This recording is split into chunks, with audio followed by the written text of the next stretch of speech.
பாமக நிர்வாகிகளுடன் அன்புமணி ஆலோசனை நடத்தி வருகிறார். சென்னை சோழிங்கநல்லூரில் பாமக நிர்வாகிகளுடன் ஆலோசனை நடத்தி வருகிறார் அன்புமணி ராமதாஸ். அது குறித்தான அந்த அண்மை செய்தியை பார்த்து வருகிறோம். பாமக நிறுவனர் ராமதாஸின் தொடர் விமர்சனங்களுக்கு இடையே நிர்வாகிகளை சந்தித்து வருகிறார் அன்புமணி ராமதாஸ். அவர்களுடன் ஆலோசனையில் ஈடுபட்டிருக்கிறார். இது பற்றிய மேலும் விவரங்களை எமது செய்தியாளர் ராஜேஷ் விவரிக்க கேட்கலாம். வணக்கம் ராஜேஷ். அன்புமணி நிர்வாகிகளுடன் ஆலோசனையில் ஈடுபட்டு இருக்கிறார். அது குறித்தான மேலும் விவரம் என்ன?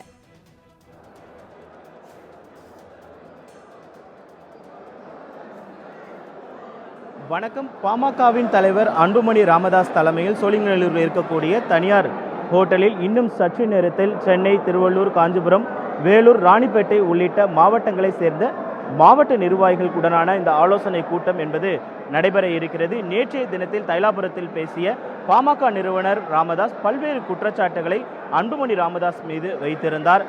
அவர் அமைச்சர் ஆக்கியதே நான் பெய்த மிகப்பெரிய தவறு என்று உள்ளிட்ட பல்வேறு சர்ச்சைக்குரிய கருத்துக்களை அவர் தெரிவித்திருந்தார். இந்த நிலையில்தான் இந்த ஆலோசனை கூட்டம் என்பது முக்கியத்துவம் வாய்ந்ததாக பார்க்கப்படுகிறது. நம்முடைய ஒளிப்பதிவாளர் ராகுல் அவர்கள் பங்கேற்றிருக்கக்கூடிய நிர்வாகிகளை காண்பிக்கக்கூடிய அந்த காட்சிகளை நாம் பார்க்கலாம் நேரடியாக.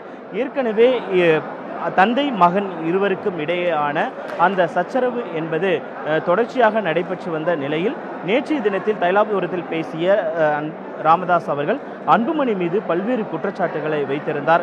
பாஜகவுடன் கூட்டணி அமைக்க வேண்டாம், அதிமுகவுடன் 2024 நாடாளுமன்ற தேர்தலில் கூட்டணி அமைக்கலாம் என்று நாம் தெரிவித்திருந்தேன். ஆனால் அதற்கு அவர் ஒத்திசைக்கவில்லை என்றும் என்னுடைய கால்களை பிடித்து அழுதார்கள் என்றெல்லாம் அவர் தெரிவித்திருந்தார். இப்படியான பல்வேறு குற்றச்சாட்டுகளை முன்வைத்து அவர் தெரிவித்திருந்த நிலையில்தான் இந்த ஆலோசனை கூட்டம் என்பது முக்கியத்துவம் வாய்ந்ததாக பார்க்கப்படுகிறது.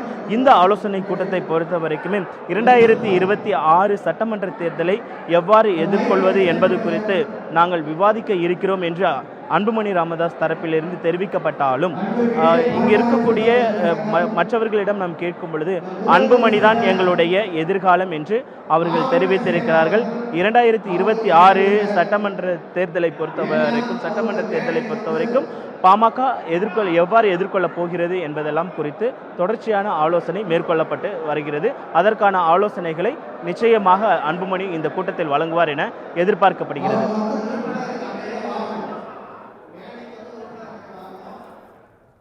கள விவரங்களை வழங்கியமைக்கு நன்றி ராஜேஷ்.